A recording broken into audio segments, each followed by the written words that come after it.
आदि शंकराचार्य जी सब कहते कहते आखिरी में इन्होंने एक बात कह दी।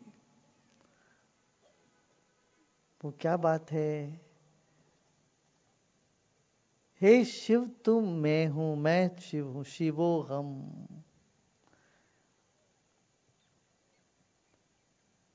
आत्मा त्वम, आत्मा शिव है, गिरिजामति ही।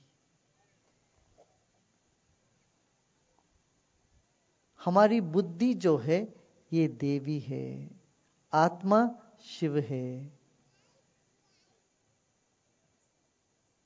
और बुद्धि तो 3 प्रकार के होते हैं, सात्विक, राजसिक, तामसिक। सतोगुण प्रधान बुद्धि, रजोगुण प्रधान बुद्धि या तमोगुण प्रधान बुद्धि, 3 प्रकार के बुद्धि होते हैं। मैं शिव हूं और मेरे मति जो है ये सती है। मति सती है, आत्मा शिव है।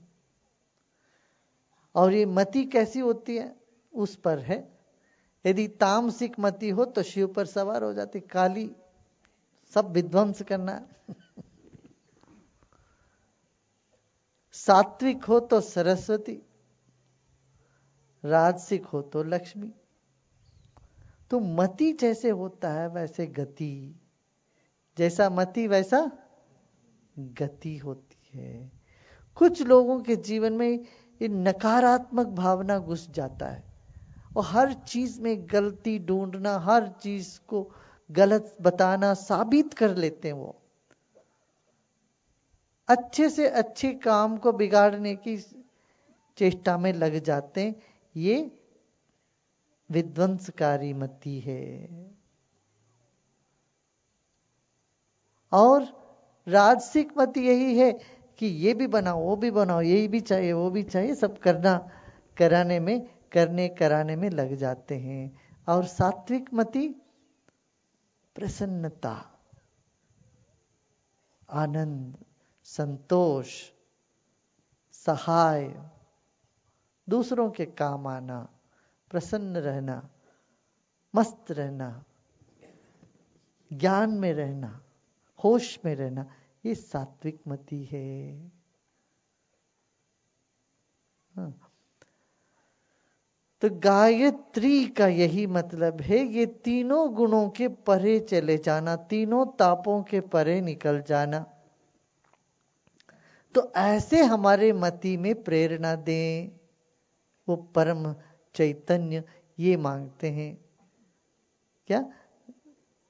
रजोगुण से, तमोगुण से मुक्त होने के लिए सतोगुण, सतोगुण, तमोगुण से मुक्त होने के लिए रजोगुण, रजोगुण से ऊपर उठ के सतोगुण, और सतोगुण के भी परे चले जाना, शांत हो जाना, निर्मल निर्विकार चित्त को प्राप्त कर लेना, ये गायत्री है। तो सारे दुख, दर्द, पाप सबको दहन करने वाली शक्ति कहते हैं गायत्री को, जिसको गाने से तर जाते हैं हम। ये क्या होता है? ये सर्कल होता है, विशेष सर्कल होता है, एक वृत्त होता है कि तमोगुण से हटके रजोगुण में गए, रजोगुण से हटके सतोगुण में गए, और सतोगुण को पकड़ने की चेष्टा करे तो फिर रजोगुण आ जाता उसमें। फिर रजोगुण में ज्यादा जाने लगे तो तमोगुण में गिरते हैं। तो तमोगुण, रजोगुण, सतोगुण, सतोगुण से फिर रजोगुण और तमोगुण में वापस लौटने लगते हैं। तो ऊपर चढ़ना, नीचे उतरना, ये बना रहता है। इसका मूल कारण अहम, अहम रूपी अणु। और इस अहम रूपी अणु को प्रचोदन करने के लिए यही तो गायत्री है। गायत्री मंत्र का यही विशेषण है, धियो यो न प्रचोदन। मेरे बुद्धि को प्रचोदन करो, मेरी बुद्धि ठीक चले, बुद्धि से पाप हटे, निंदा हटे, दूष हटे, सारे दरिद्रता हटे, मिटे। इसलिए वो कहते हैं गायत्री जाप। ब्रह्म तेजो मय हो जाए, हमारे ब्रह्म की तेजस हमारे भीतर आए। तो ये मतलब है। तो सबसे उत्तम प्रार्थना क्या है? ये जो मति है, ये इसका सद्गति में हमें ले चले। धियो यो न प्रचोदयात्, बुद्धि न प्रचोदयात्, बोले सबके, हम सबके मति को अच्छे ढंग से ले जाए। देखिए एक आदमी का मति बिगड़ा है, बुद्धि बिगड़ी है, तो उसके साथ तुम लग जाते हो, उसका वो तरंग आपके दिमाग में आने लगता। कितने लोगों का ऐसा अनुभव है? हाथ उठाओ। कोई आदमी दिन रात नेगेटिव बोलता है, उसके साथ सुनते हो, बैठते हो, वो तुम्हारे मन में एकदम जी घबराता है, विचलित होता है। हाँ, तो अपना शरीर में एक सुखद अनुभव नहीं होता कभी ऐसे लोगों का। तो नकारात्मकता से हट के आने के लिए बुद्धि प्रचोदन करें। भर्गो देव, अपने सारे पाप भस्म हो जाए, ऐसी शक्ति है। ऐसे शक्ति इस पूरे पृथ्वी में, पूरे विश्व में ऐसी शक्ति है।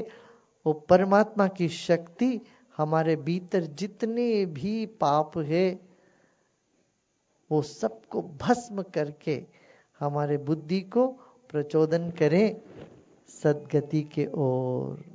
कितना बढ़िया ना। रोज ये करें, मेरे बुद्धि में अच्छी बात आए। तो सबको सन्मति दे भगवान, हो तो गाते ही हैं सब। तो वही सबको सन्मति, हमारे सबके मति में